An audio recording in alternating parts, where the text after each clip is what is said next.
Brittany Newman. And I'm Tom Bradley. And we're back with part 2 from Lincoln Trail highlights. Let's jump right into those. And Tom, as we jump into these highlights, we had a lot of riders that went 1-1 and really stood out. Yeah, here you're taking a look at the 240. That is Skylar Lee from the 65 senior class. Solid all weekend long, and Monday was no exception. Yeah, I've seen him around a few other races this year, and he's just been hauling, there. You could see him busting out the finish line there. Yeah, he's taking the white flag. I used to race his dad back in the day. He was a tough competitor. And then the 50 senior class, we have the number 114 of Caden Gerling. Here he's coming through the finish line section. He went 1-1 on the day as well. And Tom, you know what? It really blows my mind, these little kids that ride these 50 bikes. I mean, they're between 4 and 6 years old and just dominating on them. That's quite a change from what it was back when I first started. Here you can see Parker Smith, number 28 on the 125 two-stroke, throwing a little whip over the tabletop. He went 1-1 in the 125 class, looking good all day long. Tripling into that. Yep, definitely looking pretty good.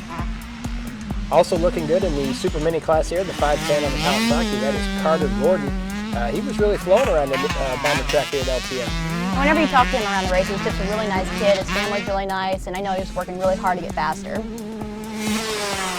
Here again, we see his mom all the time on Facebook. Jason Geffert, number 50. He took the win in the Mini 1 class with a 1-1 as well. And he's really been stepping it up this year. I've been impressed. Taking off here is the 250A class, and this is for Pro-Am points. Here you can see, it looks like he's going to grab the whole shot there, the 962 of Dylan Black, but sneaking up the inside is that 293, Blake Copeland. He was on fire all day when he starts. Also in second place, we have Mark there, and then the 962 moving into third is Dylan Black.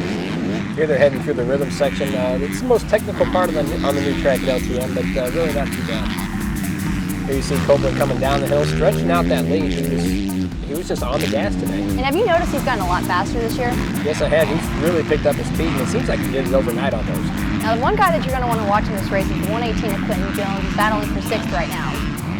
There he is on the Kawasaki. He just got around the, it looks like the 117 on the Honda there. And he's the man on the move in this moto. Coming down that jump, you're going to see the 554 of Cody Seiler. I think I'm pronouncing that right.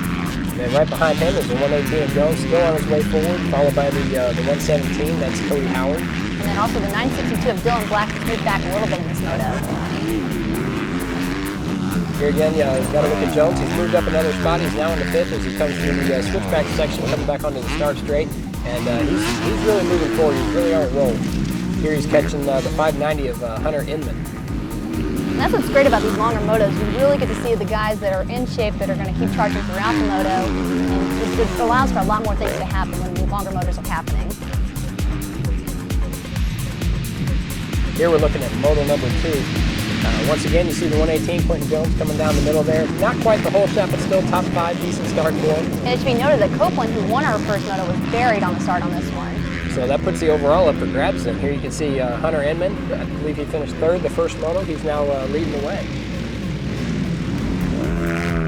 There's the 259, that's Derek Light. You got the 962 of Dylan Black, and they're coming down the inside. That's the 118 of Jones. Again, he's going to be the guy to watch this moto. Hunter Inman on front, Derek, running a GPF super well. Derek was really throwing in his corners around the track, making up so much time. And here you can see Jones has moved into 3rd, and he's got a little work to do to catch those guys, but I couldn't see the end of the moto. Here we've got the Hunter Inman still out front. Derek Leist actually had a flat tire that caused him to go down around the start line area. Yeah, he was running 2nd, really pressuring Inman for the lead.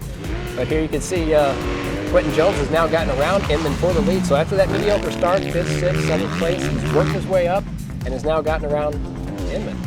There's Quentin taking the checkered flag, and that's going to allow him to take the overall.